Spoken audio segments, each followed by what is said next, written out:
What's up, everybody? It's Stephen A. Williams, president and founder of the creditrepairshop.com. Just finished my workout.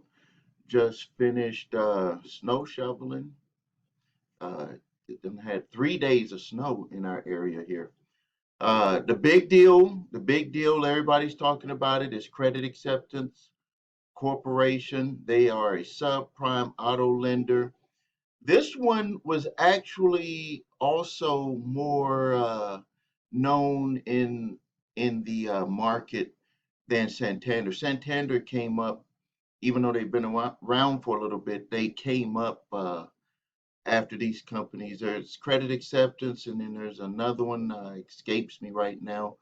But where I first saw Credit Acceptance was on when I was scanning through uh, on Auto Trader.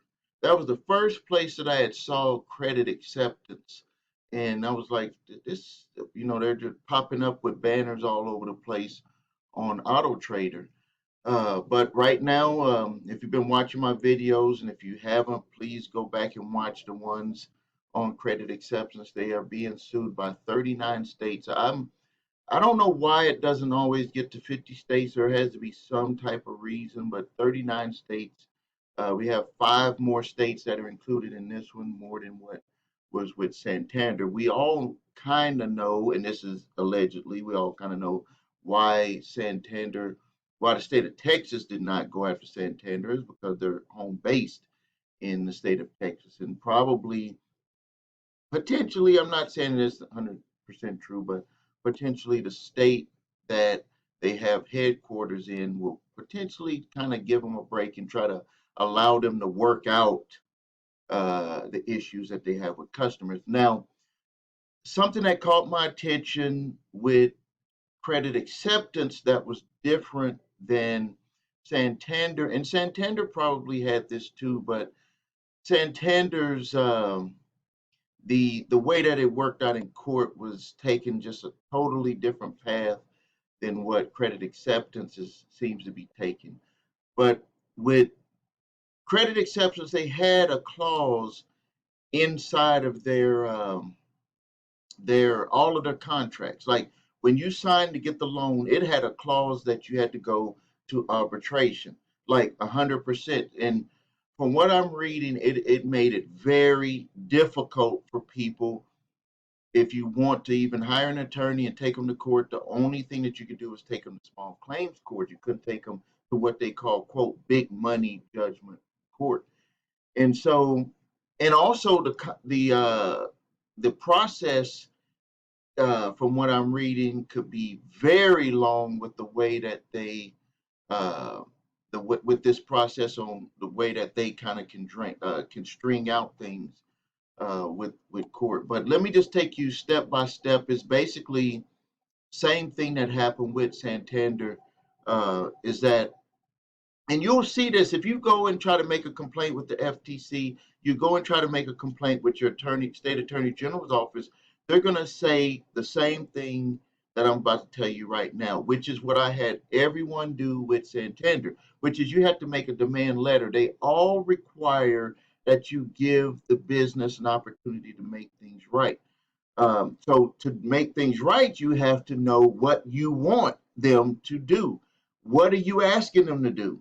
Some people, uh, I think that this was one of the biggest problems with a lot of people that complained about Santander, complained about Credit Acceptance, but they never really actually knew what they want from them. Like if they just walked up to you and said, "Hey, Joe, I'm the attorney for Credit Acceptance. What do you want? What do you want us to do?" So step one is to make sure that you know what you want them to do. If you want them to try to give you your car back if they repoed it, if you want them to give you money back, if you want them to give you all the money back for your loan, you got to know exactly what you want them to do. And then step two is you craft a demand letter and send that to them and see what they're going to say about it. Like a lot of people, not a lot, but there were some people that thought that that was like strange to send a demand letter to a company. And I was like, this is the exact path that even if you had an attorney, if you hire an attorney, you know what the first thing that the attorney is going to do is that they're going to send a demand letter to the company. And the reason why they send a demand letter to the company is because they know that even if you complain or whatever happened, that the steps in the process is to send a demand letter to allow the company to make things right or to see if there's some type of resolution before we escalate this going to court. Now, it said that with the demand letters, um, the place that you're supposed to send it to is Credit Acceptance Corporation, CSC Lawyers Incorporating Service, 601 Abbott Road, East Lansing, Michigan, 48823. You can rewind this to get that. I'm going to also put that at the bottom of the video here. That's where you send your demand letters. The next thing is if they do not solve the problem, if you don't come to a resolution, then you prepare to file your case. And remember, they're going to make you do arbitration unless you do small claims. You're going to have to go to arbitration, and you can speak with an attorney on that. And then you'll file your complaint. You got to send the documents to their attorneys, and then you'll get a court hearing, and then you would see if everything was to work out in your favor or against you. I'm gonna put a link here to fairshake.com. This is a good resource. You need to take a look at that, um, and you can see how you can formulate or see which way you want to go with this. Some people are just going to wait to see what happens when they do the lawsuit. That's going to be a long time from now, maybe a year, 2 years, unless they just come to an agreement. Or you can kind of press it, which is what I would suggest people do, is just press it and see what might happen. Again, you can press it one of two ways. You can take them to court yourself, or you can get your information to the Attorney General if your state is included, and maybe they'll include you as one of the names that's named in the plaintiff for submitting the whole class action, where they give an example of what happened to you. That's potentially could happen. But this is still working through credit acceptance. I believe due to the three things that they're facing, and I spoke about them in my previous video, is that they're facing number one, that they were packaging up bad deals, bad loans, and selling them to investors. That number one is going to escalate, I believe, in to make them want to hurry up and settle things, because if they don't have investor money, they're not going to be able to continue as a company. And then number two, targeting African Americans, even though they targeted other groups, but they targeted African Americans, where when people came into dealerships or even advertising, strictly to African Americans to make people believe that this is really the best loan that you can get. And then number three, what they were doing was oh yeah, they admitted to or allegedly making the loans straight from the get-go, which was also happening with Santana. What the loans were just strict; they were unaffordable loans. And you might be saying, how is a loan unaffordable if they're giving me the loan and I agree to the monthly payment? Is because really what's on the monthly payment sheet is not actually what you're signing to.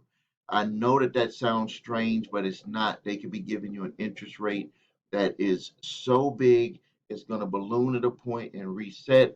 We don't know exactly how it was happening, but we see the outcomes from what happened with people with Santander, where they paid for 5 years, 6 years, and they still owed almost the same amount that they had paid, thought that they paid for the whole vehicle, and they still owed it. It's because they have some type of process of resetting and stacking the interest on top of the principal. I don't know. I'm going to read more in the court documents when they release it, so I can try to work this out and tell you exactly what I'm seeing, and have my attorney look at it and see what he's seeing, because this is crazy the way that these companies are able to take advantage of people with the interest rates. Allegedly, I'll keep that out there. Allegedly, uh, with the way that they stack the interest rates. There's some type of formula that we're just not aware of, because too many people are saying that they owe, after paying all of those years, they still owe the same amount on their vehicle. Even seeing that you have a high interest rate and that most of the interest is being paid at the beginning, they are still, even when making all of those payments, having a problem where they owe more money on the vehicle after the date of the maturity of the loan, which is when the loan is supposed to be paid off. So I'd like you to invite you, if you haven't yet, please subscribe to my channel, post your comments, ask your questions.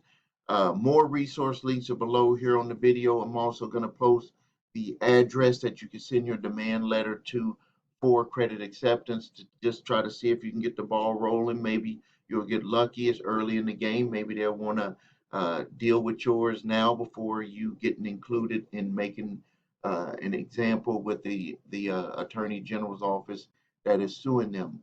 Um, well, thanks a lot. And this is Stephen A. Williams, president and founder of the creditrepairshop.com.